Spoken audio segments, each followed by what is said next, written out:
باشترین سڵاوەکانتان پێشکەش بینەرانی خۆشەویستی تەلەڤیزیۆنی کۆمەڵا زۆر خۆشحاڵم کە دوای ماوەیەک دابڕان دووبارەوە هاتمەتەوە خزمەتتان بۆ پێشکەشکردنی بەرنامەی ڕاستەوخۆی ئەم شەوی تەلەڤیزیۆنی کۆمەڵا واتە ڕۆژی سێشەممە 18 ڕێبەندانی ساڵی 1401 هەتاوی. ئازیزان بۆ بەرنامەی ئەم شەومان دوو میێوانمان بەشدارە بەڕێزان هاوڕێ ئەردەڵانی باستانی چالاکی سیاسی کە لە بەشی یەکەمی بەرنامەکەمان بەشدارە بێ، دواتر ناوبڕێک دەبینین و دەگەڕینەوە لای میوانی دووهممان هاوڕێ شۆڕشی کەریمی ئەندامی کومیتەی ناوەندی کۆمەڵا. فەرمونون ئێوەی شتا کۆتایی لەگەڵمان بن. هاوڕێ ئەردەڵانم کاتت باش، زۆر بەخێر بی و سپاس بۆ ئامادەبوونت. سپاس بۆ و تەلەڤیزیۆنی کۆمەڵەکە و مەجاالێدا بم. زۆر سپاس هاوڕێ ئەردەڵان. ئێمە زۆر جار لە بەرنامەی ڕاستەوخوا لەسەر تایبەتمەندیەکان دەستکەوتەکانی ئەم شۆڕشە و هەموو ئەو شتانەی کە لەم شۆڕشە ڕوویداوە باسمان کردوە. خۆشتان نزانن کە دوو بەرە یەکێکی بەرەی ڕاستە و یەکێکی بەرەی چەپ لەم شۆڕشە ئەیەوێت خۆی نیشان با یان دەستکەوتێکی بێت. ئێوە بەرەی ڕاست چۆن بارودۆخی بەرەی ڕاست لەم شۆڕشەدا چۆن دەبینەوە؟ پێتان وایە لەکوێ ڕاوەستاوە لەم شۆڕشەدا؟ ڕاستێکە لە سەدحی سەراسەریش و لە سەدحی کوردستانیشدا بەرەی ڕاست لە ماوەی ئەو زیاتر لە 100 ڕۆژە کە ئەو فازە ئینقلابیە دەستی پێکردووە، هەزار فرتوفێڵی نواندووە کە بتوانێت مۆقعیەتی خۆی تەسبیت بکە، هەر لە شەبەکەی اجتماعیەکان و لە خیابانەکانیش تا حدودێک هەرچەند لە خیابان نەیتوانیەوە، بەڵام لە شەبەکەی اجتماعیەکان حولێکی زۆریاندا لە ئەوڵەوە ئەو شعاری ژن ژیان ئازادی یا زان زندگی ئازادی بگۆڕن بیکەن بە مرد میهن ئابادی. و لە هەندێک کوچە بۆمبەستی تاران و شارەکانی دیکەش ئەو شعاران هێنا و فیلمیان لێگرت و بۆ بەو دەستگا عەزیمە ڕەسانەیانی وهەیە وەکو تەلەڤیزیۆنی ئینتەرنەشنال وەکو BBC وەکو منوتۆ ئەوەیان بڵاو کردەوە کە گۆیا خەڵکانێک هەن لە نێو ئێرانیشدا کە پشتی ئەو شعارە بگرن. ئەوە سەری نەگرت. سەرنەگرتنەکەشی ئەوە بوو کە مەسەلەی ژن لە ئێران تازە بۆتە مەسەلەیەکی ئەوەندە ئەساسی کە جمهوری ئیسلامی ئەگە تەواوی مەسەلەکانی دیکەش حەل بکە یا حتا نیوە حەل بەجێیان بێڵێ بتوانێت سەرپۆشێکیان لەسەردا بنێ، مەسەلەی ژنی بۆ چارەسەر ناکرێت. تەزادەکە بۆتە تەزادێکی ئەسلی و ئەو جامعەیە هەتا ئەو مەسەلەیە حەلنەکە تازە ناگەڕێتەوە پێشخۆی. بۆیە بەرەی ڕاستیش هێنای ئەو تاکتیکەی نواند، بەڵام ئەو تاکتیکە سەری نەگرت. ئەو جا هێنای لە فازی گفتمانی جنبشەکەدا، ینی لەوەی کە خەڵکێکی پرتیعداد لە خیابانەکانی ئێران بوون لە شعاریان دەدا و پێشڕەویان دەکرد و تعڕۆزیان دەکرد بە ڕژیم. ئەو جار هەر لە سەدحێکی سەرێدا لە سەدحی ئۆپۆزیسیۆنی ڕاستدا دەستی کرد بە ئێتلافگەلێک، دەستی کرد بە هەندێک هاوپەیمانی سازکردن و حتا شەبەکەهایەک سازکردن ئەوانە لە ئوروپا و ئەمریکای شمالی کە بتوانێت دیسکۆرسی ئەو جنبشە عەوەز بکە. دیسکۆرسی ئەو جنبشە چۆن عەوەز بکە؟ لەلایەکەوە سەڵتەنەت تەڵەبی بوو بە مەسەلەیەکی حاد و هەر وەک دەزانین سەڵتەنەت تەڵەبی تەنیا خاصیەتێک کە هەیەی لە شتێکەوە سەرچاوە دەگرێت، لەوەی کە ئینسانێک لە خانەوادەی شا لەدایک، یعنی هەمووی دەگەڕێتەوە بۆ مەسەلەیەکی خانەوادەگی و ئەو مەسەلە خانەوادەگی تەزادی ئەسلی لەگەڵ ژن ژیان ئازادی هەیە، چۆن لەو نێوەدا ژن نییە کە دەتوانێت شا بە وجود بێنێ، بەڵکو بابی شایە.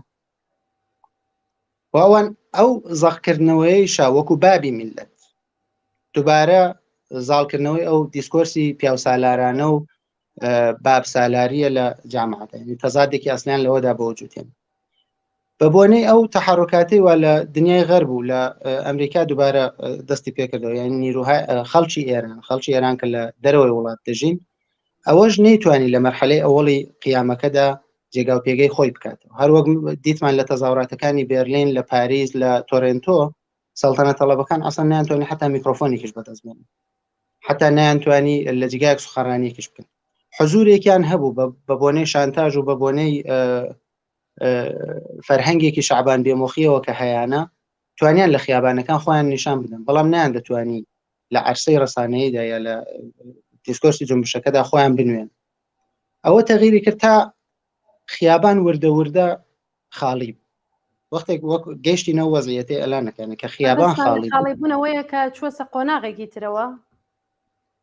نەمەبەستم لەوەیە کە مەسەڵەن خەڵک ئەلانەکانی لە خیابان نیە کە تەزاوراتی خیابانی پۆرشور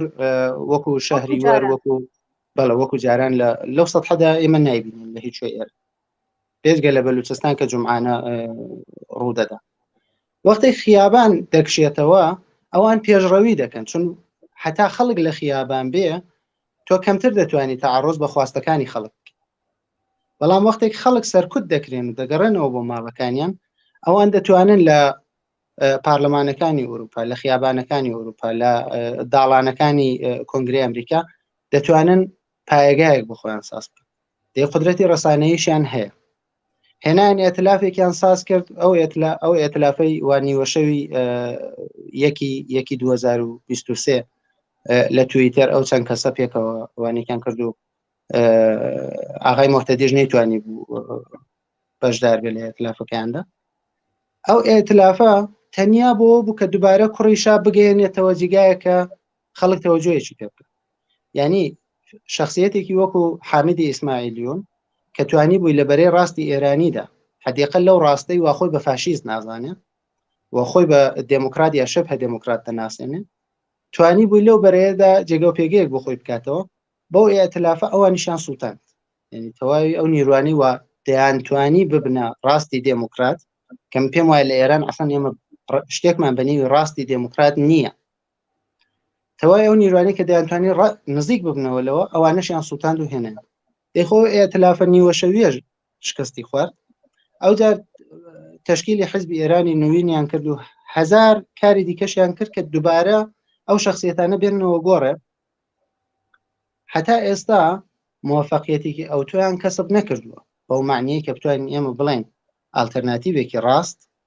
توانیوێتی جگای خۆی دیاری بکەوە بڵێ ئایندەی دوای جمهوری ئیسلامی من تعیین.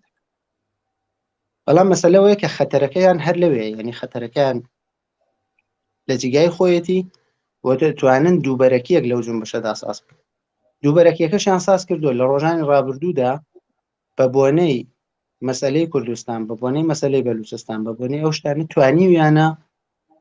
خەتێک بخەننێ ئەو جنبشەی وا لە ئێران هەبوو. من پێم وایە ئەگە بەرایەندێکی کولی لە ڕاستی ئێرانی بگرم، هەر بەو شتەی واکتم کە ئێمە ڕاستی دموکراتمان نییە لە ئێراندا. من دەتوان بڵم دوو بەرەمان هەیە لە ڕاستدا، بەرەی ڕاستی فاشیستی کە سەڵتەنە تەڵەبەکانن و ڕاستێکیش کە شبه دموکراتە. شبه دموکرات بەو معنیەی کە احتمالی هەیە بتوانێ و پرەنسیپەکانی دموکراسی لەوەی کە دەسەڵات دەستا و دەست بکە ئەو پرەنسیپانە پارێزە لە ئایندەی جمهوری ئیسلامیدا. بەڵام بە بۆنەی شرایەتی ویژەی ئێرانەوە کە مەسەلەی ئەقەلیەت‌های میلی و مەزهەبی هەیە، هیچ تەزمینێک وجودی نییە کە ئەو نیرۆ شەبه دموکراتە بتوانێ خواستەکانی میلەتەکان و مەزهەبە کەمینەکان بپارێزن. پێم وایە ئەو دووبەرەیە خەتەرەکان هەر موجودە، ئەلانەکان چەندیان نیرو هەیە، ئەوە شتێکیکەیە وەلی خەتەرەکان هەر لە جگای خۆیەتی. بەڵای هاوڕێ ئەردەڵانەوە باسی دووبەرەکیتان کرد، مەبەستان لە دووبەرەکی وتان لە شۆڕشی ژینای، مەبەستان لە جەرەوە بوو یام لە ناوخۆ؟ چون پێم وانە بێت لە ناوخۆ خەڵک ئەو یەکگرتوویە کە ئێستا بەدەستیاوی وردووە بتوانن دووبەرەکێ بخەنە بینیان. ئایا مەبەستان لە ناوە بوو یام لە دەرەوە؟ نامەبەستم لە هەردووکیان لە نێو لە دەرەوە، چون تاسیرگوزارترین نیرو تەبیعەتەن هەر لە نێو مەرزەکانی ئێراندا، ئەوانەی وا لە دەریان وەکو ئێمە لە ئەوروپا لە ئەمریکای شمالی بەڕاستی ئەو تاسیرە ویژەیەیان نیە وەکو خەڵکێکە لە ئێران ئەو تاسیران هەیە. نیرۆکانی ڕاست لە دەرەوە فقط دەتوانن کارشکەنی بکەن، دەتوانن جنبشەکە بەلاڕێدا ببن، دەتوانن هەندێک تاکتیک بەرن کە مەسەلەن خیابانەکان چۆڵ بکەن یا وەک کردویانە. مەسەلەن هەر لە ئەوڵی جنبشەکە ئەوان کە لە کوردستان ئەو کمیتەی ئینقلابی مەحەلات جوانانی ئینقلابی مەحەلات ساز بوو، ئەوانیش دەستیان کردبوو بە سازکردنی هەندێک کمیتەی جعلی وەکو کمیتەی مەحەلاتی تێهران و کمیتەی مەحەلاتی فڵان شارەوانە کە ئەسڵ وجودی خارجیان نەبوو، وجودەکە فقط لە تەلەڤیزیۆنی ئینتەرناشناڵدا بوو کە ئەوان دەیان هێنا فەراخانیان دەدا. بەو فەراخانانە توانیان سەر لە خەڵک بشێن، یعنی لە شارە گەورەکان، لە شارە غیرە کوردەکان و غیرە شارەکانی غیرە سیستان و بەلوچستان توانیان سەر لە خەڵک بشێن کە کەس نەزانێت کەنجێ دەبێ بڕۆنە خیابان، ساعتێک دەبێ بڕۆنە خیابان، لە کوێ دەتوانن خۆیان سازمان بدەن. ئەوانیان کردووە تا ئێستا، وەلی لە نێوخۆ دەتوانن ئەوان ئەو دووبەرەکیە ساز بکەن. سازکردنەکەشی بۆ معنایی کە مەسلەی تەمامیەتی ئەرزی زەق دەکەنەوە و ئەو زەقکردنەوەی مەسلەی تەمامیەتی ئەرزی بۆ وڵاتێکی وەکو ئێران کە تقریبا 100 ساڵ ینی هەم دەورەی پەهلەوی و هەم ئەو 40 ساڵەی جمهوری ئیسلامی وەکو ئاینێکی لاتوێنی وەکو بۆتە دینی حاکمیت مەسلەی تەمامیەتی ئەرزی و ئەو دینە تەبیعەتەن لە بینی ساکنانی ئەو کشوەرەشدا تەرەفدارانێکی کەسانێک هەن کە ڕەنگە هەموو شتێک قبول بکەن لە حاکمیەتێک بەڵام بە قەولی خۆیان ئەو گوربەی دیواری ئاسیا نابێ کلکیشی بپەڕێ و بەزەقکردنەوەی مەسلەی تەمامیەتی ئەرزی ئەوان دەتوانن دووبەرەکی بخەنن هەروەک دەبینن لە شەبکە ئیجتماعیەکان ئێمە ئەگە بڵێن شەبکە ئیجتماعیەکان مشتێک لە نمونەی خەروارە ئێمە دەتوانین ئەوە ببینین کە ئەوان توانیویانە بە زەقکردنەوەی مەسلەی تەمامیەتی ئەرزی بە مەسلەی تەجزیەتەوە یعنی ئەنگی تەجزیە تەڵەبی لە کوردستان و لە بەلوچستان لە حیزبەکانی کوردستان توانیویانە شکێک بخەنە دڵی خەڵکەوە چون لە ئەوڵەوە مەسلەی ڕێگری بکرێت لەوەی کە ئەم دووبەرەکیە ئەو نەیترە زق نەکرێتەوە و ڕێگا چارەت چییە بەڕای ئێوە؟ بە نظر من مەسلەی تەمامی ینی بەحسی تەمامیەتی ئەرزی یا بەحسی تەجزیە تەڵەبی کە ئەوان پێی دەڵێن تەجزیە تەڵەبی بەحسی ئیستقلالی میلەتەکان و مەسلەی ئەقەلیەتەکان لە ئێراندا مەسلەیەکی سمبۆلیکە مەسلەی واقعی نییە چۆن مەسلەی واقعی نییە بۆ دلیلێکە نیرویەکی مادی وجودی نییە کە بتوانێت یا ئەسڵەن بی هەوێت کوردستان یا بەلوچستان یا ئازەربایجان لە ئێران جودا بکاتەوە بەڵام مەسلەکە سمبۆلیکە سمبۆلیک بوونەکەشی ئەوەیە کە ئێمە دەبێت ئەوە پسە پێێنین کە ئێران لە تاران جودا دەبێتەوە یعنی تەجزیە تەڵەبی نەک لە کوردستان و بەلوچستان و ئازەربایجان بەڵکو لە تاراندا و لە تەقابل لەگەڵ ئەو بەرەی ڕاست کە هەتا لە کوردستان اتفاقێک دەکەوێت ئەوان ئەنگی تەجزیە تەڵەبی لێ دەدەن دەبێت تەهاجم بکرێن نەگەوەی کە ئێمە بچینە خانەی دیفاع لە خۆمانەوە کە بڵێ ئێمە تەجزیە تەڵەب نین یا هەر شتێک نەخێر حقوقی ملەتی کورد حقوقی ملەتی بەلوچ حقوقی ملەتی ئازەربایجان ئەوانش هەیەک نین کە ئێمە یەک قەدەم عەقەب نشینی لێ بکەین و حەقی تەعینی سەرنوێشتیش دقیقاً لەوێدا دێتە بەرچاو کە ئەگەر ئینقلابێک لە ئێران ڕوو بدە یعنی ئەگەر جمهوری ئیسلامی سقوط بکە کە سقوط دەکە بەڵام ئەو ئینقلابە نەتایجێکی دڵخوازی ئێمەی نەبێت یعنی حقوقی ملەتی کورد و حقوقی ئازەربایجان حقوقی خەڵکی کوردستان خەڵکی بەلوچستان خەڵکی ئاهواز حقوقی ئەوانە نەدرێ یا نائەستێندرێ دەی تەبیعیە ئەو خەڵکە دەبێت سەرنوێشتی خۆیان بۆ خۆیان دیاری بکە شتەکە ڕێک وەکو ئەو دەمی ئینقلابی ئۆکتۆبر ئێمە ئایا دەمانەوێت قەڵەمڕۆی ئێرتجاع کەم بکەینەوە یا دەمانەوێت قەڵەمڕۆی ئینقلاب کەم بکەینەوە من بۆ خۆم باوەڕم وایە ئەگەر لە ئێران ئینقلابێکی ئیجتماعی ڕوو بدە تەواوی خەڵکی ئێران ببنە شەهروەندانی بەرابەری ئەو جوغرافیایە هیچ کەسێک لەو مەملەکەتەدا پەیدا نابێت کە ئارەزووی ئەوە بکا کە لەوێ جودا بێتەوە بەڵام وەختێک دووبارە دەسەڵات لە جگایەک لە شارێک وەکو تاران یا لە ناوەندێک کۆ بێتەوە کە ڕاستەکان ئەویان دەبێت ڕاستەکان بە هەمویان و بە سەڵتەنە تەڵەبیانەوە بە لیبراڵیانەوە بە مجاهیدینیانەوە تەواویانەوەیان دێت کە دووبارە ئەو قدرەتە لە ساختارێکدا متەمەرکز بکرێتەوە بە زەبری چەکمە بە زەبری ئەسلحە حاکمیەتی خۆی بەسەر هەموو مەرزانەدا قسەپێن وەختێک ئەو حاکمیەتە سەپا و ئێمە بە حقوقی خۆمان نەگەیشتین کە حقوقی ئێمەش هیچ شتێک نیە بێزگە لە بەرابەری و عەداڵەتی ئیجتماعی ئەگە بەوە نەگەین ئێمە نەتەنیا مەجبورین بەڵکو وەزیفەشمانەکە ئەو کارە بکەین یعنی نەک هەر ئێمە وەکو کورد بەڵکو خەڵکی بەلوچستانی شەرەوەی بەسەردێ خەڵکی ئازەربایجانی شەرەوەی بەسەردێ ناکرێ خەڵکی عەرەبی خوزستان لەسەر نەفت و گازدا بنیشن بەڵام وڵاتەکەیان وێرانەیەک بێ لە نەفت و گاز تەنیا بۆگەنەکەیانیان هەبێ ناکرێت کوردستان لەسەر ئەو هەموو مەنابع تەبیعیەوە لەسەر ئەو هەموو نیرۆکارەوە ئێستاش هەر وێرانە بێ یا بەلوچستان هەر وێرانە بێ و تەوای ئەو سەروەتە بڕوا لە تاران و لە شارەکانی دیکە کۆبێتەوە لەوێ حیف و مەیل بکرێت دووبارە دەگەڕێمەوە سەرەوەی کە لە بەرابەر ئەو ئەنگی تەجزیە تەڵەبیە یا ئەو ئەنگی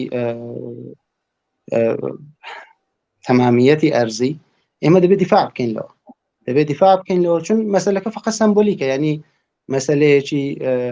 واقعی نییە. مەسەلەکە شەڕی سیاسیە، شەڕی ئەوەیە کە ئێمە چمان دەوێت، وەلەو شەڕەدا ئەگەرێمە بکەوینە مۆزەعی دیفاعیەوە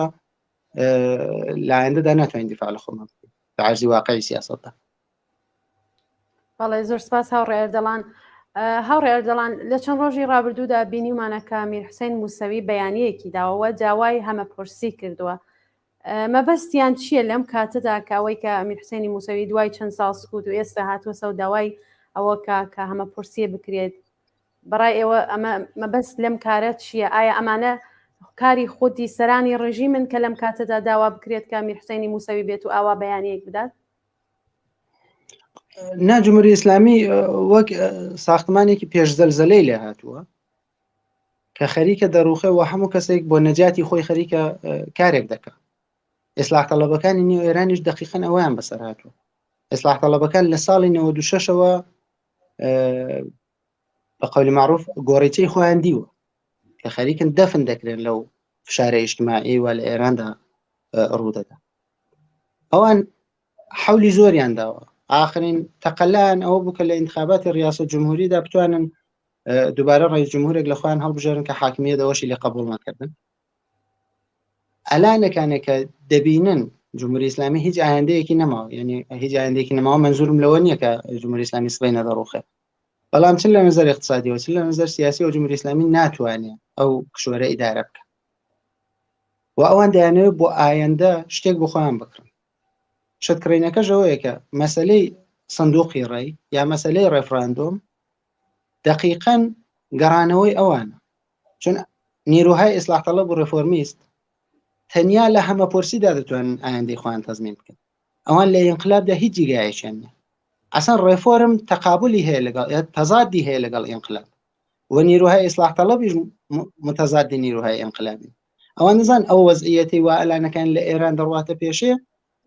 دەگا بە مەرحەلەیەکی ئینقلابی و ئەگەر ئەو مەرحەلەی ئینقلابیە سەرکەوتوو بێت تازە نیروی ڕێفۆرمیست 20 ساڵی پێ دەچێت تا دووبارە خۆی سازمان بداتەوە. بۆیە دەڵێ ئەلانەکانی ئێمە خۆمان سازمان بدەین، بەشک و هەمەپرسیەک بکرێت، بەشک و ڕێفراندۆمێک بکرێت، لەو ڕێفراندۆمەدا چون بەنیوی ئێمە تەواو دەبێت ئێمە بتوانین دەستکەوتێک بۆ خۆمان دابین بکەین. نیروهای ئیسلاح طلب ئەو ڕووی سکەی نیروهای سەڵتەنەت طلبن، دووبارە دەیانەوێت بازگەشتێک بکەن، یعنی هەر دەکەونە خانەی ئێرتجاعەوە کە دەیانەوێت جامعە دووبارە بگەڕێنەوە بۆ دەورەیەکی پێشوو. نیروی سەڵتەنەت طلب دەیەوێت بیگەڕێنێتەوە بۆ پێش ئینقلابی بەهمەن، نیروی ئیسلاح طلبیش دەیەوێت بیگەڕێنێتەوە بۆ دوای دوی خوردادی خاتەمی. تەفاوتەکەیان فقط لەوەدا، وەلی ئەوان مەسەلەکەیانەوەیە کە ئینقلاب نەکرێ و ئەو ئینقلاب ئەگەر نەکرێ ئەوان دەتوانن دووبارە ئایندەیەکی چەند ساڵە یا هەر شتێک بۆ خۆیان ساز بکەن. بەڵێ هاوڕێ ئەردەڵان باسی ئەوەت کرد کە سەڵتەنەت تەڵەبەکان پێتان وایە من ڕابطەیەک هەیە لە بینی ئەمریکا وەکاڵەت میدە هەموو ئەم هەمەپرسیە کە ئێستا میرحوسێن موسەوی باسی کردووە؟ بەڕای خۆتان هەڵبەت پێم وانییە ئێرتباتێکی لزومەن سازمانی هەبێ، یعنی ئەوەی کە سەڵتەنەت تەڵەبەکان لەگەڵ ئیسلاح تەڵەبەکان ئێرتباتێکی ئۆرگانیکیان هەبێ پێکەوە، بەڵام خەتەکەیان یەک خەتە. یعنی ئەوەی کە کوڕی محەممەد ڕەزای پەهلەوی ئەو کەمپینی من وەکالەت میدە هەم ساز دەکا و بە هەموو 500,000 نەفەری بۆ کۆ نابێتەوە لە 80 ملیۆن ئێرانی، 80 چەند ملیۆنیش، چون چەند ملیۆنمان لە دەرەوەی وڵات دەژی، و ئیسلاح تەڵەبەکانیش لە نێوخۆوە کە ئەوانش چەند دەرسەد، ینی 3% یان ڕێی هێناوە لە انتخاباتی ڕیاسەت جمهوری، هەردووکیان یەک تەقەلایان هەیە و دقیقاً کارەکەیان یەک شتە. ئەوڕۆ موسەوی دێ دەڵێ هەمەپرسی بکەین و کۆڵێک زیندانی ئیسلاح طلب و کۆڵێک شخصیەتی ئیسلاح طلبی دیکە دووبارە حمایەتی لێ دەکەنەوە و قسەشیان هەر ئەوەیە، یعنی قسەی ئیسلاح طلبەکان ئەوەیە کە ئەگەر ئینقلاب بکرێن هەدامی ئیجتماعی دێ، قسەی سەڵتەنەت طلبەکانیش ئەوەیە ئەگەر ئێمە نەین ئێران تەجزیە دەبێت و هەردووچیان هەر یەک شتە، یعنی هەردووکیان باز لەوە دەکەن کە خەتەرێکی گەورە هەیە و تەنیا ئێمەین کە دەتوانین بەر بەو خەتەرە بگرین. یعنی ئەوان بە الرعب بالنسر دەیانەوێت جێگا و پێگەی خۆیان بکەنەوە لە ئایندەی ئێراندا، لە ترسەوە دەیانەوێت، لە ترساندنی خەڵک دەیانەوێت بۆ خۆیان سەندەڵی قودرەت وەدەست بخەن. بەڵێ هاوڕێ ئەردەڵان لە چەند ڕۆژی ڕابردوودا بیستمانە کە محسنی ئێژەیی داوای کردووە لە خامنەیی کە عەفو و بەخشش نسبەت بە زیندانیانێکە لەم ناڕزایەتیانەدا بەشدار بوون و بە قەوڵی خۆیان غەرب گۆڵیانی دا و نەیان زانیوە و دوای ئەو هەموو ئەشکەنجە داوای کرێ لێبوردنیان بکرێ. ڕای ئێوە چییە لەسەرەوە؟ ئەمە بەس لەمە چییە کە ئێستا هاتوون ئەمە نیشانەدەن بە خەڵک؟ بەستگی بە ئیجرای ئەو قانونە هەیە. ینی من پێم وایە ئەگەر ئەو قانونە ینی ئەو عەفەی وە دەرخاست کراوە و تەئید کراوە، ئەگەر لەو سەدحە وەسیعەی وا خەڵکیان گرتووە، ئەوانیش لەو سەدحە وەسیعەدا خەڵک ئازاد بکەن، من ئەو دەم بە عەقەب نشینی دەبینم، ینی عەقەب نشینیەکی تاکتیکی. چون جمهوری ئیسلامی بۆ خۆی لە ئینقلابی بەهمەنەوە هاتووە، لە ئینقلابی بەهمەندا ئێمە یەک زنجیرە عەقەب نشینی کردووە تا ئەوەی کە دیگەشتوتە جگایەکە نە بۆ خۆی توانیوێتی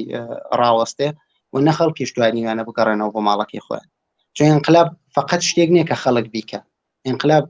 بازێکی دووتەڕەفەیە لە بینی دەوڵەت وە خەڵکەکەیدا. وەکو مسابقەی تەنابکێشی وایە لە مەرحەلەیەکدا ئیدی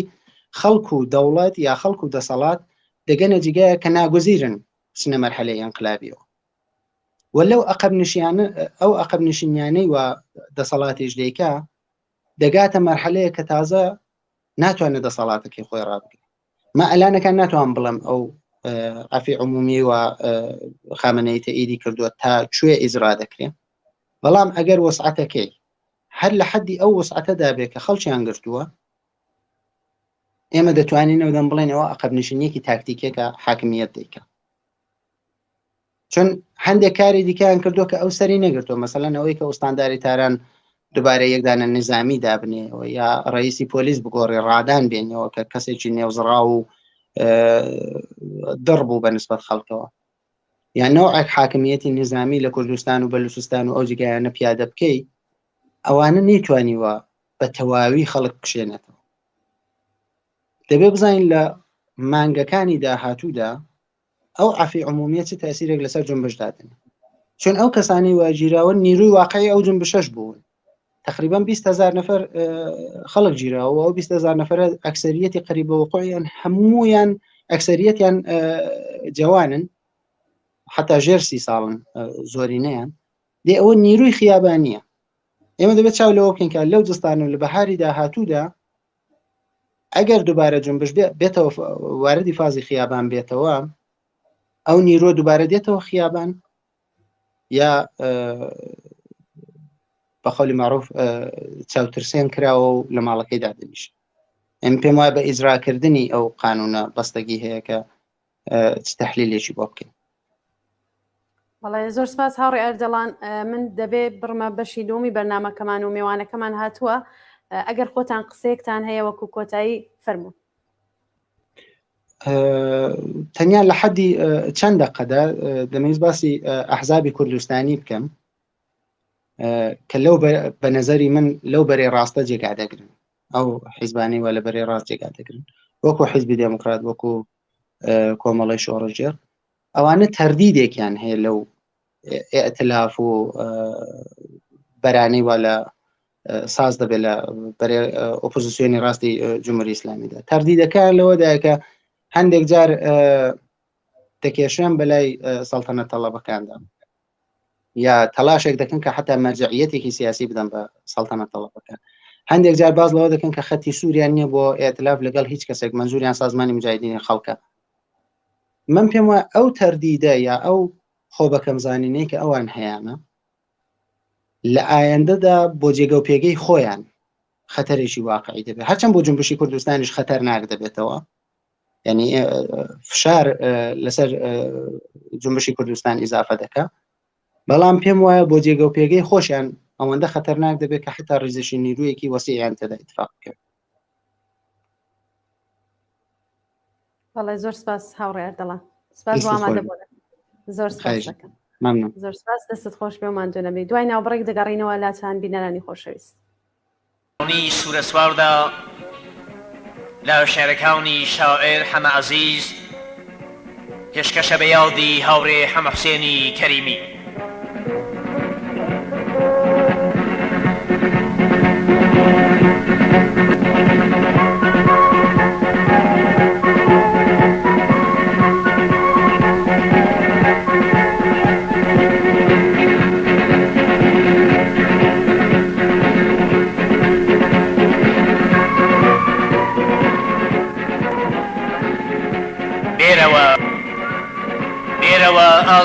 مام جڵەوتە ئەسپی شێرت مەشخەڵە باڵگرە تیشرە و بەهەستە سوورە سواری کۆمەڵە زووکە سەنگەر ئاوەدان کە ڕەنج دەری ماندوونە ناست ئارەقەت بۆ نۆبەرەی نان بۆتە بارانی پەڵا ڕاو بە نەفرەت کە لە مەرگ و هەستەوە بۆ کار و ڕەنج کەی ورەی ئینسانی کارگەر ئاسەواری کۆتەڵا شۆڕشە هەستە لە بۆ سە و لەمپەری ڕێسەڵمەکە شۆڕش و جیانبازی زادە و خەسڵەتی وەک تۆی کەڵا خۆت لە ئامێز بگرە ئاسۆی بەندەنان ئاخێز مەکە مەشخەڵان کاجێ هەواری تەمتومان و دووکەڵا دێ بەدێ پێشمەرگەیە و شاری لە سەنگەر گرتووە کێژەنی ئەو ئاگرە سوورە 26 ڕێبەندان ڕۆژی ئاشکرابوونی کۆمەڵا ڕۆژی ڕێزگرتنە لە ڕێکخراوێکی شۆڕژگێر کە ئاسۆی سۆسیالیزمی بۆ خەڵکی کوردستان دەستنیشان کرد ڕێکخراوێکی لە دایکبووی ڕەنج و مەینەتی زەحمەتکێشان و گیانباز و وەفادار بە ئامانجی ڕزگاری و یەکسانی کە بە چواردەیە نەبەردووی بێوچان دژی کۆماری ئیسلامی ورەی پۆڵاینی خۆی نیشاندا بۆ دەستەبەرکردنی مافی چارە نووس و کۆتایی هاتنی ستەمی نەتەوایەتی و وەدی هاتنی ئاواتەکانی خەڵکی شۆڕژگێڕی کوردستان 26 ڕێبەندانی ئیمساڵ تەنیا بۆنەیەکی حزبی نییە بەڵکو زیندووکردنەوەی مێژووێک کە شاهدی دەدات ڕێکخراوی ئێمە هەر لە ڕۆژانی شۆڕشی 57ەوە لە سەنگەری بەرەنگاری لە مافەکانی ژن دابینکردنی ژیانی ئینسانی و گیانبازی بۆ ئازادی بووە و ئەمڕۆکەش هەر هاوسەنگەر و هاودەستی شۆڕشی ژن ژیان ئازادیە کۆمەڵا ڕێکخراوی کرێکارانە بۆ خەبات دژی چەوسانەوە ڕێکخراوی ژنانە دژی کۆنەپەرستی و ڕێکخراوی خەباتی ڕزگاری دەری خەڵکی شۆڕژگێڕی کوردستانە و ڕۆژی کۆمەڵەیش هەر ڕۆژی ژنانی یاخی لە ستەم و کرێکارانی هەستا و دژی سەرمایە و ڕۆژی هەموو دەستانی مەسکراوی کوردستان دژی مەینەتیە بەڵێ خۆشەویستان لە بەشی دومی بەرنامەکەماندا هاوڕێ شۆڕشی کەریمی ئەنجامی کومیتەی ناوەندی کۆمەڵەمان لەگەڵە هاوڕێ شۆڕژەم کاتتان باش و زۆر بەخێر بێن منی سڵام هەیە بۆ ئێوە بۆ هەموو بینەرانی عزیزی تەلەڤیزیۆنی کۆمەڵا منیش لەم فرسەتە کەڵ گوەردەگرم و پیرۆزبایی ڕۆژی کۆمەڵاکەم لە هەموو هاوڕێیانەی کە لە ڕێزی کۆمەڵەدا فعالیەتیان کردووە ئەو ڕەفێقانەی کە هێشتا فعالیت دەکەن چە لە کوردستان چە لە ئێران و چە لە دەرەوەی وڵات و هەروە سڵاو دەنێرم بۆ ئەو بنەماڵە سەربەرزانەی کە ڕۆڵەکانیان لەم ڕێگەدا لە دەستداوە زۆر سپاس هاوڕێ شۆڕژ لە 44 ساڵی ڕابردوودا کە کۆمەڵا ئاشکرا بووە هەموو ساڵێ بۆ ڕێزگرتن لەم ڕۆژە ڕۆژ تایبەت بووە هەر ساڵ ئاو گۆڕێکی تازە لەسەر کۆمەلگا دروست بووە ئەم ساڵ تایبەتی ترە بەڕای ئێوە ڕۆژی کۆمەڵە ئەم ساڵ چۆن دەبێەوە تایبەتی تر بوونەکەی لە چیدایە بەڕای کۆتان خۆب تایبەتمەندیەکەی ئەوەیە کە ئەو شتانەی کە کۆمەڵە بە ماوەی لەم 43 ساڵەدا وتوویە بەرەلەی کۆماری ئیسلامی و بەدیهێنانی کۆمەڵگەیەکی ئازاد و بەرابەر بۆ هەمووان زۆر ڕوون دەرکەوتووە لە کاتێکدا کە کۆمەڵە هەموو کاتێک لە سەنگەری پێشەوە دفاع لەوەی کە ئەو دەستکەوتانەی کە پێشتر لە جەریانی خیامی 57دا خەڵک بەدەستی هێنا و هەروەها لە مقاومەتکردن لە بەرابەر هێزی درندانەی جمهوری ئیسلامیدا ئێستا هەر بە درێژەدان بەو خەباتەدا حتا لە دەورەهایەکدا کە خەڵکانێک تەوەهمیان پیا دەکرد بە بزوتنەوەهایەکی جۆرا و جۆر ئەلبەتە بزوتنەوەهایەکی زۆر دەستکردی وەکو ئیسلاحخوازی و چەشهایەک لەو نەوعا بەڵام کۆمەڵە هەر پاداگری کرد بە تایبەتی لە مەسلەی ژناندا لە مەسلەی کرێکاراندا لە مەسلەی محیتی زیستدا لە مەسلەی حاشیەنشینیدا لە مەسلەی گرێ خواردنی مبارزاتی خەڵکی کوردستانەوە بە خەڵکانی تر لە ئێرانەوە بەوەی کە بە ناوەند و ڕێکخراوە دروستکردن چ لە شوێنی ژیان چ لە شوێنی کار چ لە ئیدارە چ لە هەموو ئەو شوێنان چ لە دانشگا چ لە مەدرسە لە هەموو ئەو شوێنانەدا ئێستا بە ڕوونتر دیارە یعنی ئێمە ئەگەر ساڵانی پێشووتر زۆر ئاوا نەچووبووینە ناو مۆقعیەتێکی ئاوا کە کۆماری ئیسلامی کەوتووەسە حاڵەتێکی دفاعیەوە بە شەلم کوێرم ناپارێزم حملە دەکا بە خەڵک، بەڵام ئێستا کاتیەوە هاتووە کە خەڵکێکی زۆر هیوایان هەیە بەوەی کە کۆماری ئیسلامی لە ڕووخاندایە، نەتەنیا هیوایان هەیە بەوەی کە کۆماری ئیسلامی لە ڕووخاندایە، هیچ هیوایەکیان بۆ حکوومەتە نەماوە. تۆ دەبینی لە بووچەکترین هەڵسو کەوتێکدا لە بووچەکترین ئەترازێکدا کە ڕوو دەدا دروشمی مەرگ بەر کۆماری ئیسلامی هەڵدەدرێتەوە، دروشمی نەمان بۆ ئەو سیستەمەی کە هەموو ئەو ڕەنجومەینەتانەی چە لە خەڵکی کوردستان، چە لە خەڵکی کرێکاری هەژار و فەقیر، چە لە ژنان، چە لە نابودی محیتی زیست، چە لە غارەتی ئەمواڵی ئەو خەڵکەدا هەموو بۆەوە هەڵدەگەڕێتەوە. و ئێستا ئێمە ئەو هەموو ساڵانە وتومانە خەڵک ئەبێ نەهاد و ڕێکخراوەی خۆی دروستکەوە کۆمەڵەیش مەحسوولی شتایەکی شتێک لەونەوە ئەبووە خەڵکانێک بزوتنەوەیکی جەماوەریان دروست کردووە، کۆمەڵە وەکو بزوتنەوەیکی جەماوەری پێک هاتبوو لە ڕێکخراوەهایەکی زۆر جەماوەری کە دەیتوانی نوێنەرایەتی بەشێکی زۆر لەو کۆمەڵگە بکە. ئێستا دیارە شرایەتەکە هەڵسو کەوتی خۆی گەرەکەیان ئێستا هێشتا شرایەتی ئەوە نییە کە ئێمە بڵین ڕێکخراوەهایەکی لەبعادێکی زۆر 100,000 نەفەری 200,000 نەفەریدا پێک دێ، بەڵام ئێستا کاتیەوە هاتووە کە خۆ بۆ ئەو شتانە حازرکەین، خۆ بۆ شتانە حازرکەین و بەردی بناغی ئەو شتانە بنین بۆ یەک. ئێستا ڕۆژی کۆمەڵا لە ئەم ساڵدا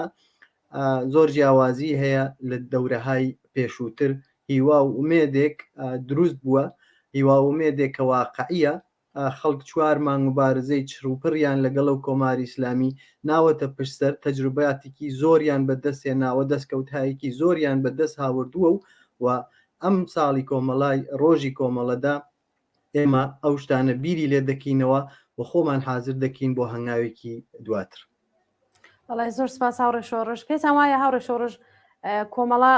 وەکو جەریانێکی کۆمۆنیستی ئایا لەم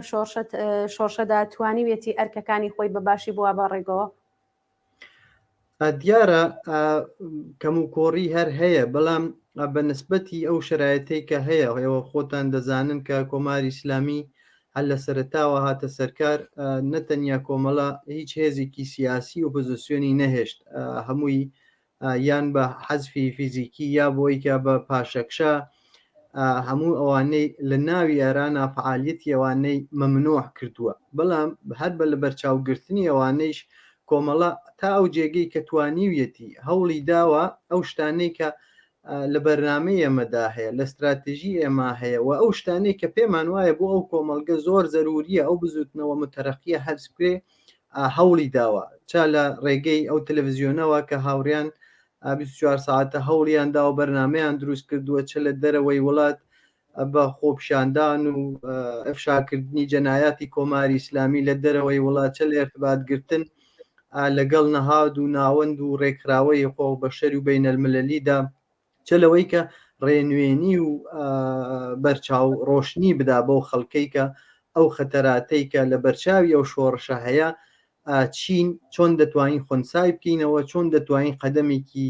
گەورەتر بنین و چۆن ئەو باوەڕ بەخۆبوونە کە ئێستا دروست بووە لە ناو کۆمەڵگەدا لە مقابلی کۆماری ئیسلامیدا جوانان سینیان دەکەنە خەڵغانی گولە، چۆن ئەو باوەڕ بەخۆبوونە هەتا آخر ئیدامەی ببێ و خەڵک بتوانێت خۆی نوێنەرایەتی بکە. کۆمەڵە لەو زەمینانەدا واقعەنکاری کردووە، هەوڵی داوە ئەوە دەتوانێت هەوڵەکانی زۆر بەربڵاوتر بکاتەوە. دەزانن کە دەورانی شۆڕش خەڵکانێکی زۆر سیاسی دەبنەوە، خەڵکانێک کە بەرحاڵ هیچ بەرچاوڕوونیکیان نەبوو لە سیاست یا هیچ تەمایلێکیان پێ نەبوو، ئێستا بابعادێکی زۆر لە منداڵێکی دانش ئاموزی ناو مەدرسەوە هەتا پیاوێکی بەتەمەن علاقەی پیا کردوە بە سیاست. بۆیە ئێمە بێ و هەوڵانەمان زۆر چروپڕتر بکەینەوە، هەم لە ناوەی وڵات، هەم لە دەرەوەی وڵات، هەم لە کوردستان، کە بتوانین خزمەتێکی زۆر هەرە گەورەتر و ئەو ئەرکانە و ئەوە زایفانەی کە لەسەر شانی کۆمەڵە هەیە بەباشی ببینە بەرەوە. بەڵێ هاوڕێ شۆڕژ، خۆتان نزان کە لە سەرەتای ئەم ئاخێزەوە پێم وایە لە بیرتان چوو کە ئیشارێ پێ بکەن کۆمەڵا و جریاناتی تر چەند جار داوای مانگرتنی گشتیان کردوە خەڵکی کوردستان جواوی ئەم مانگرتنیان داوە پێم وایە ئەمە جێگە و پێگەی کۆمەڵە خۆی دەسەلمێنێت وانە؟ بەڵێ وایە سنەتی یاچاوکردن سنەتی چەپە و بە تایبەتی لە کوردستانە سنەتێک بوو کە کۆمەڵە جێخست و لە ماوانەی دواییدا چەندین یاچاب عمومی زۆر گەورە بە یارمەتی هەموو خەڵکی کوردستان بەڕێوە چوو کە نمایەکی زۆر انقلابی و پێشکەوتووی بە خەڵکی کوردستاندا و ئەوەیش هەموو ئەوە بوو کە چۆن تاکتیکێ چە سیاستێک بگرینە بەر کە هەم خەڵک تەلەفاتی زۆر کەم بداوە هەمەوەی کە نیشان بدا کە هەموو خەڵک لەگەڵەوە بزوتنەوەن ئەوە یاچاب عمومیە بوو کە کۆمەڵە زۆر لە ڕاستی هەموو یاچاباتدا لەگەڵ جریاناتی تر هاوکاری کرد و بە سەرنجامیان گەیان. بەڵێ هاوڕە شۆڕژ لە ناو قسەکانی پێشوتان پێشەوەی کەم پرسیارەکەم باسی خەتەراتێکتان کرد کە کۆمەڵە هەمیشە باسی کردوە لەسەر ئەم شۆڕشە پێتان وایە ئەو خەتەراتە کە ئێستا زۆر جدیە کامانن بۆ ئەم شۆڕشە ئەگەر بمانەوێ لە جارێکی تر لەم تەلەڤیزیۆنەوە باسی بکەین؟ ئەوەڵێن خەتەرەوەیە کە کۆماری ئیسلامی بە سەرکوت ئەو بزوتنەوەی لە ناوبەرێ یانێ بەوەی کە بە قڕکردن و گرتن و لێدان و ئەشکەنجە و هەمووەوانە هەوڵ بدا کە ئەو بزوتنەوەی وشکاوە ئەگەرێکە بەڵام واقعاً زۆر ئەگەرێکی ناتوانێت کۆماری ئیسلامی ئامانجەکانی بەدی بێنێ یانێ ئەگەر چاو لێ بکەن لە سەرتاوە کە هاتوونە سەرکار چەندین مەوجی بگیر و سەرکوت و گرتن و قڕکردن و هەموو ئەوانەی ناوەتە پشتسەر خەڵک زۆر بە ئەزمونترن خەڵک خۆراگریان کروێمە بە تایبەتی لێرە باسی کوردستان دەکەین کوردستان بە تایبەتی زۆر لەوە شتی گەورەتری نیاوەسە پشتسەر و زۆر سەرکەوتوو هاتووەسە دەرەوە نەتەنیا سەرکەوتوو هاتووەسە دەرەوە بەڵکو پایەی مەقاومەتێکی تری ناوە یانێ مەقاومەتەکانی واقعاً زۆر جەماوەری ترە و نەتەنیا جەماوەری ترە توانێت سەرنجی خەڵکانی تری بەرەو لای خۆی ڕابکێشێ لە بیرمان نەچێتەوە ئەو شۆڕشی ژنجیان ئازادی لە کوردستانەوە دەستی پێکرد و بەرەو شوێنەکانی ترچووەوە یانێ خۆ حازرکردن خۆ ئامادەکردن ئیجازە نەدان بەوەی کە کۆماری ئیسلامی بتوانێت ئەو شۆڕشە سەرکوت بکە و بەردەوام بوون و لە هەر فرسەتی ئەستفادەکردن دەتوانێت ئەوە خونسا بکاتەوە یەکێتر لەو خەتەراتە ئەوەیە کە جریانێکی ئۆپۆزیسیۆنی ڕاست لەگەڵ بەشهایەک لەگەڵ کۆماری ئیسلامیدا ڕێبکەون و ئەو بزوتنەوەی قەیچی بکەن ئێمە لێرە ئەگەر بەحسی انقلابەکەین ئەوان بەحسی سەرنگونی کۆنتترۆل شدە دەکەن یانێ انقلاب مەوجێکە کە خەڵک باوەڕ بەخۆبوون پیا دەکات لە مقابل حکوومەتێکی ئۆتۆریتێتە حکوومەتێکە هەموو شتێک بەدەستی قدرت بەدەستی ئەوە انقلاب هەمووەمانە ڕادەماڵێ هەمووی تێک دەدا چە بە ئۆرگانی نظامیەوە چە بە بەدەم و دەستکایەوە چە بە ئەو سیستمەی کە تەبعیز و ناعەداڵەتی و هەمووانە بەرەلەی هەموو خەڵکی کۆمەلگات ئەعمالەکە بەڵام ئۆپۆزیسیۆنی دەرەوە کە زۆر جار ئێمە لیان دەبیستین ناوی سپای پاسداران دێنن و وەکو نیرویەکی باش حتا ناویان لێدە بنەمانە نەتەنیا انقلابیان ناوێت بەڵکو سەرنگونیەکی یان جابەجایەکی قدرت لەسەرەوەی خەڵکیانەوێت خەڵک لەو موقعیەتەی کە ئێستا لە ناو کۆمەلگەدا هەیە بەهۆی سەرکوتی کۆماری ئیسلامیەوە بەهۆی ئەوەی کە نەیهێشتووە ئەحزاب ڕێکخراوە سازمان هەمووانە یان نەهاتهای مەدەنی دروست ببێ خەڵک زۆر کەمتر دەتوانێت خۆی نوێنەرایەتی بکە بە خۆشحاڵیەوە لە کوردستان ئێمە ئەو مشکڵەمان زۆر کەمترە یانە خەڵک نوێنەرانی خۆیان هەیە مثلەن ئێستا هیچ جریانی ئۆپۆزیسیۆنی ڕاستیێرانی ناتوانێت بڵێ من نوێنەرایەتی خەڵکی کوردستان دەکەم بەنەوەیەک مەسەڵەن ئێمە هەتا لە بەلوچستانیشدا هیچ ئۆپۆزیسیۆنێکی ناوەندگەرای ئێرانی ناتوانێت بڵێ من نوێنەرایەتی خەڵکی بەلوچستان دەکەم بۆیە ئێمە ئەو خەتەرە لە کوردستان زۆر کەمە بەڵام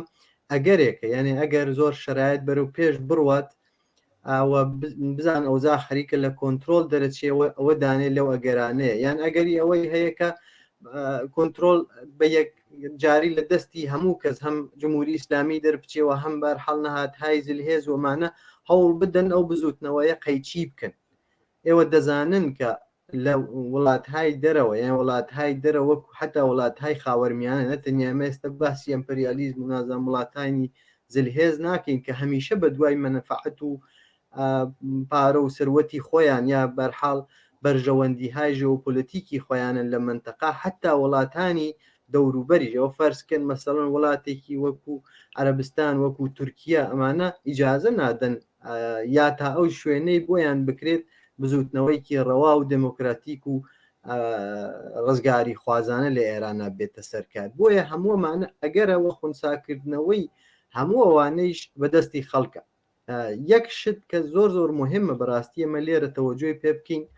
ئەویش ئەو تەجروبیاتەیە کە خەڵک هەم لە مێژوو هەم لە دەوروبەر وەریان گرتووە خەڵک زۆر محافزەکارن یعنی لەو زمینەدا کە ئالتەرناتیڤ دروست ببێ قەدەمی بعدی چی بێ مەسەڵەن ئێوە جاران جمهوری ئیسلامی یان خومینی بەوەی کە وحدەتی کەلیمە دروست بێت کەس انتقاد نەکات تا کۆماری ئیسلامی ئەڕوخێ بەحث لەوە نەکەین کە دوای مەسەڵەن من ئێستا قسەی ساڵی 57 دەکەم دوای ڕوخانی نظامی پاشایەتی چی دێتە سەرکار چۆن دێتە سەرکار چەند نیروهایەکتیایە بەشدارن چۆن پێکی دێنین یعنی ئەمانە پرسیارهایەکە کە لەو کاتەدا نەکرا و خەڵکی هەژار و فەقیر هێزی پێشڕە و نەیتوانی خۆی نوێنەرایەتی بکە بوو بە شتێکی هەمە باهەم کە لە نەهایەتدا کۆماری ئیسلامی توانی ئەوانی تر حەذف بکە یەک مەسلەی تر لێرە انقلابهای شکست خواردووە ئێمە لە منتەقەدا شایەدی چەندین بزوتنەوەی زۆر پێشکەوتوو بووین لە سووریا شایەدی بووین لە مەسر شایەدی بووین لە لیبی شایەدی بووین بەڵام بوو بە انقلابهایەکی شکست خواردوو خەڵک چاوی لەوانە هەیە چاوی لیان کردووە بۆیە ئێستا هەموو هەم تاریخن هەم انقلابهای دەوروبەر و هەم چەندین انقلابی جۆرا و جۆر کە لە ئێرانە لە انقلابی مەشروتەوە انقلابەکان سەر ناگرن نەتوێنراوە یان نەکراوە لە ئێراندا دموکراسیەک ڕزگاری خوازیەک نازانم بەرابەری و عەداڵەتی ئیجتیماعی لەو کۆمەڵگەدا دەستە بەربێ هەموو ئەوانە بووە بە تەجروبە و خەڵک بیر دەکاتەوە وەکو چۆن بە نسبەتی 96 زۆر ئێمە 2 ساڵ تەفاوت بوو تا 98 شێوەهای جۆرا و جۆر سەبکی مبارزە تا ئەم ساڵ لەم جنبشی ژنجیان ئازادیەدا بە نسبەتی بزوتنەوەی پێشتر زۆر پێشکەوتوتر بوو حتا تاکتیکەکانی شێوەی مخابڵەی لەگەڵ جمهوری ئیسلامیدا تەجروبیاتێکە بە دەستی هێنابوو هەموو ئەمانە بەڵام چارەکەیژی لە دەست خەڵکایە یعنی ئەگەر تەزمینی ئەو شتەی کە نا وڵاتانی دەرەکی نا ئرتجاعی ناوەوە نەرتجاعی دەرەوە بتوانێت زاڵ بێ بەسەر و بزوتنەوەیە خەڵک ئێمە شێوەهایەک نیشانەهایەکمان لەوە هەیە ئەو نیشانانەی کە ئەو بزوتنەوە یا و بزوتنەوەانە چۆن دەتوان خۆیان نوێنەرایەتی بکەن ئێستا لە دەرەوە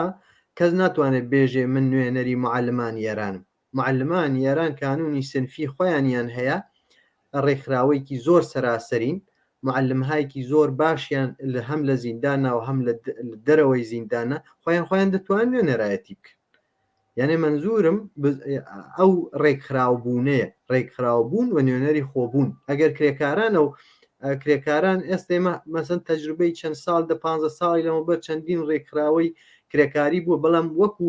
بزوتنەوەی معلمان نیانتوانیوە سەرکەوتوو بن ئەگەر ئەوانیش بتوان لە بەعادی سەراسەریە ئەوان نوێنەری خۆیان ببێ ئەو کاتە کەس ناتوانێت نوێنەرایەتیەوان بکە کەس ناتوانێت لە بان سەریەوانەوە تەسمیم بگرێت لە دەرەوەی وڵات ئێتلاف دروست بکە یا ئەو مەسلەی تر مەسلەی بزوتنەوەی کوردستانە ئێستا لە مەسلەی کوردستانە ئەگەر خەڵک بتوان لە گەڕک لە شوێنی ژیانی خۆیان لە هەر کوێ ژیان دەکەن بتوان ڕێکخراوەی خۆیان هەل لە مەحلاتەوە ئێمە تەجروبەی کۆمەڵی ساڵی 57مان هەیە بنکە و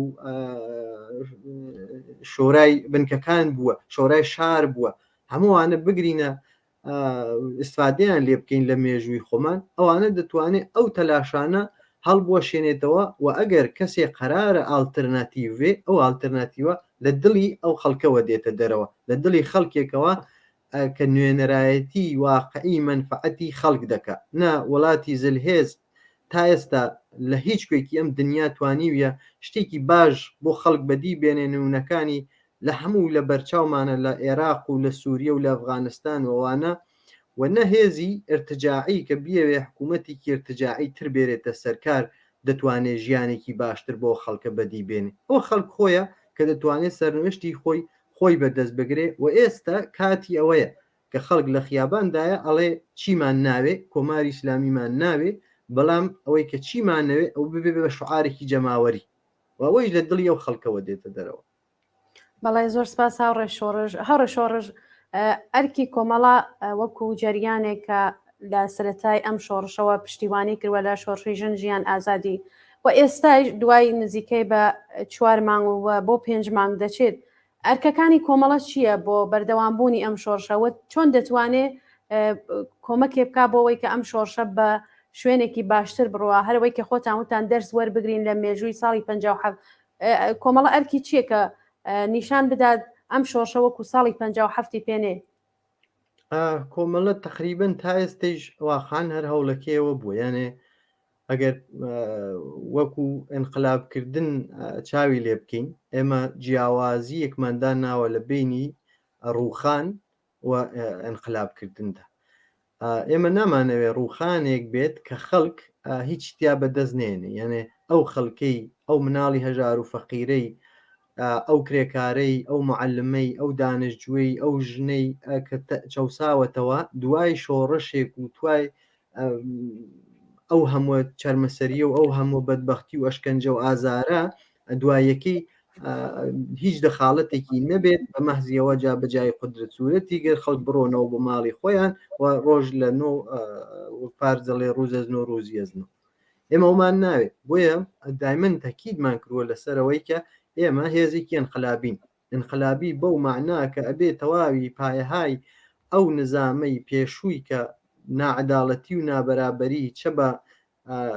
وەکو ملەتی کورد چە بە ژنان چە بە لە ناوبردننی محیتی زیست چە بە دانشجوو چە بە کرێکار ئەوە بەدی هاتنی کۆمەلگایەکی لەو چەشنەی کە ئێمە دەڵێن ئازاد و بەرابەر ئەوە لە مەدانێکەوە دەگوزارێ کە خەڵک ڕێکخراو بێ چا لە وەکو کۆمەڵە پەیوەست ببن بە کۆمەڵەوە چاوەی کە ڕێکخراوەهای خۆیان دروست بکەن ئێمە بۆ ئەوەی کە شەڕ یعنی ئینقلابکردن هەموو لەوانە خۆتان بزانن کە تەوازنی خوایە نەفەر دەیباتەوە ئەگەر نەفەر تعداد ئەوانە کەم بێت تۆ یا خەڵک ڕێکخراوە نەبێ ئەو کەسانەی کە ڕێکخراوترن چەکیان زۆرترە پارەی زۆرتریان بەدەستە دەتوان دەست بگرن بەسەرەوە ئینقلابەدە یا بیفەوتێنەوە ئینقلابەدە ئێمە تا ئێستا زۆر هەوڵمانداوە یانێ هەم پوچەڵکردنەوەی ئەو هەوڵانەی کە زۆر پەلەیە یان پەلە بەو معنا کە خەڵک ئامادەگیەوەی نییە یا خەڵک بکێشێتە ناو مەدانی شەڕی ململانیەک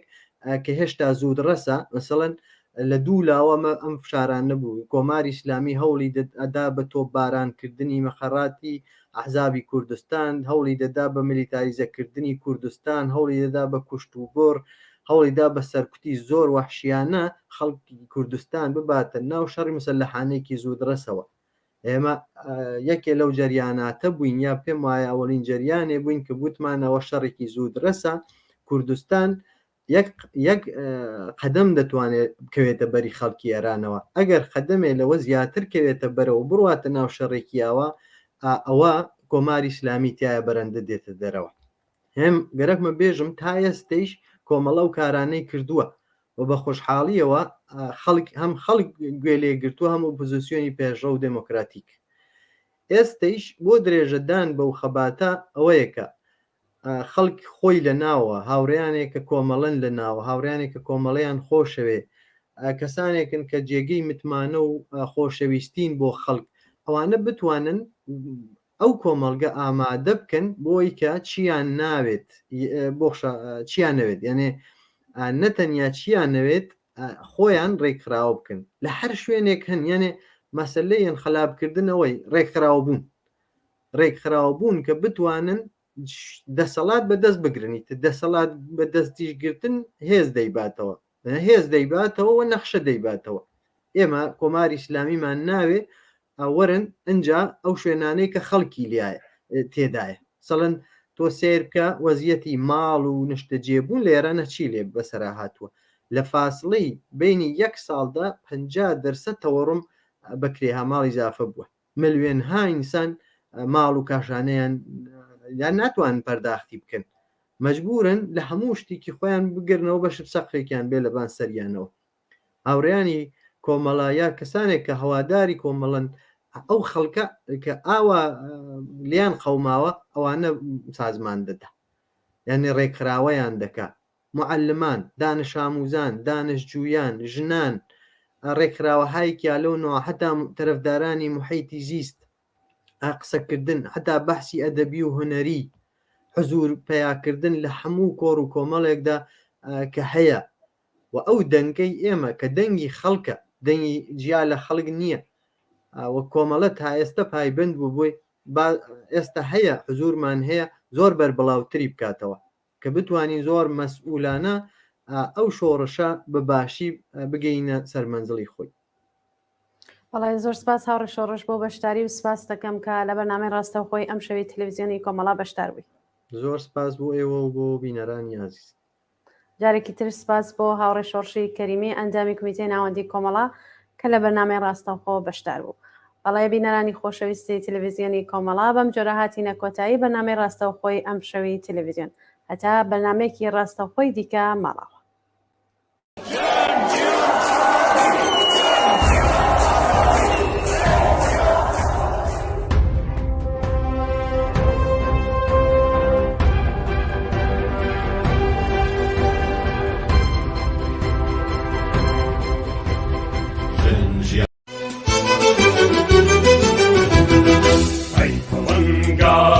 بەسامی نێودڵی داگیرکەران نێودڵی داگیرکەران ئەی هەواڵانی بەزەبری پەیکەری چەوسێنەران پەیکەری چەوسێنەران ئەی وڵنگانی بەسامی نێودڵی داگیرکەران نێودڵی داگیرکەران ئەی هەواڵانی بەزەبری پەیکەری چەوسێنەران پەیکەری چەوسێنەران ئەی گزنگانی سەراسۆ و دەمکەلی ڕێگەی خەبار هەڵگرانی بیری تازەی شۆڕش و موش دەینەجار ئەی بەرەنگارانی دونیای پڕ لە ڕەنج و ژینی ڕاش دەی بخوێنن دەنگ هەڵێنن بەوچەکە بۆ ژینی گاش بەوچەکە بۆ ژینی گاش بەوچەکە بۆ ژینی گاش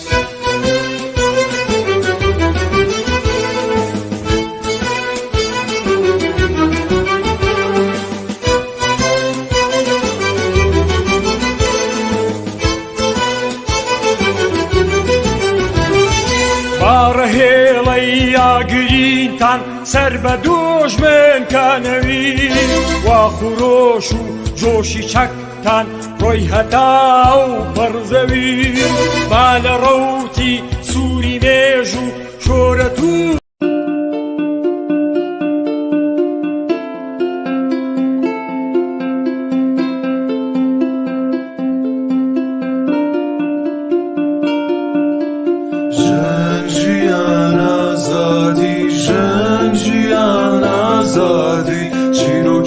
جوانی پڕە لە جوانیانی بەرەنگار بوونە بۆ بەتارمایی ژەنجیان ئازادی ژەنجیان ئازادی واتای پێشەنگی لە ڕووناکی ناترسی و بێباکی ژەنجیان ئازادی ژەنجیان ئازادی ئیرادەیە فەلسەفەکەی پڕ لە هێزە ئەندێشەکەی ژەنجیان ئازادی ژەنجیان ئازادی ئاسۆیەکی ڕوونە بۆ وڵاتم ڕۆژ بە ڕۆژەی کەین بەربڵاوتر ژەنجیان ئازادی ژەنجیان ئازادی ژەنجیان ئازادی ژەنجیان ئازادی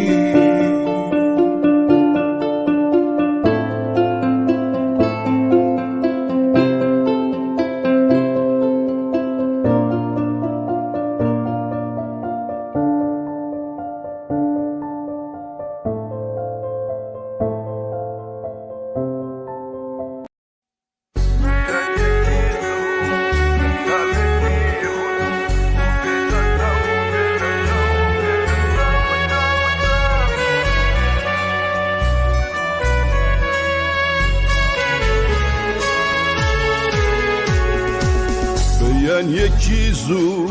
هەتاوێکی ڕوون و بێ لە چاو بێ لە چاو بێ لە چاو چاو چاو ئەسمان گەش بوو هاورێکی ڕەش هات دوژمن گەبارۆیا زۆیدا و پارتیجان و قورتامی ڤیا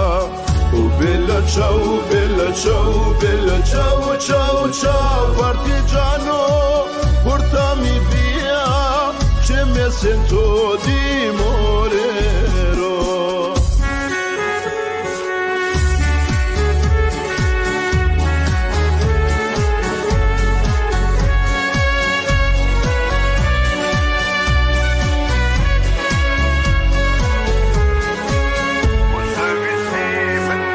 وشويستي من من شهيد بوم وبلا تشاو بلا تشاو بلا تشاو تشاو تشاو لسر ترميمن نكيتو شيوان لشوين قارم بمنيجان وشويني من بليني بيبدا وبلا تشاو بلا تشاو بلا تشاو تشاو تشاو روجي سر كاوتن ورا سر قرن مجدي azadîm bû bêhna mujdey azadîm bû bêhna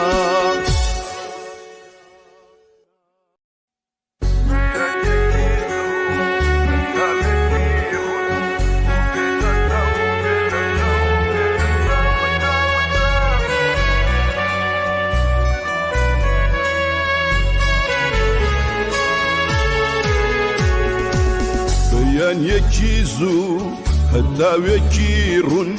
و بێ لە چاو بێ لە چاو بێ لە چاو چاو چاو ئەسمان گەش بوو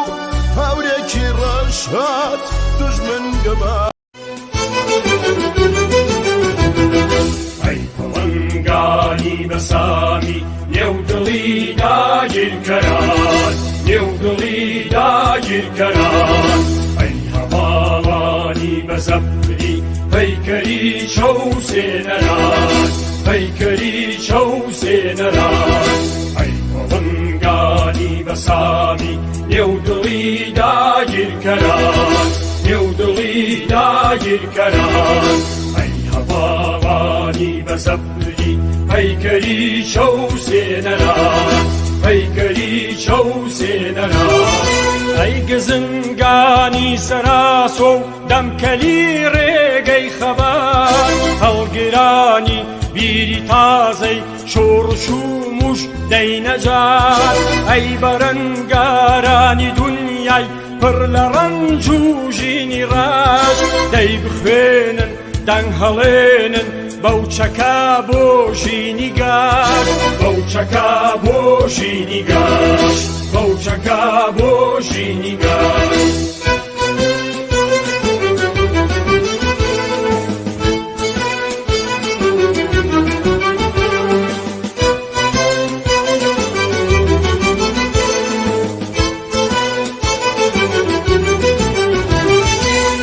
ڕەهێڵەی یاگرینتان سەر بە دوژمنکانەوی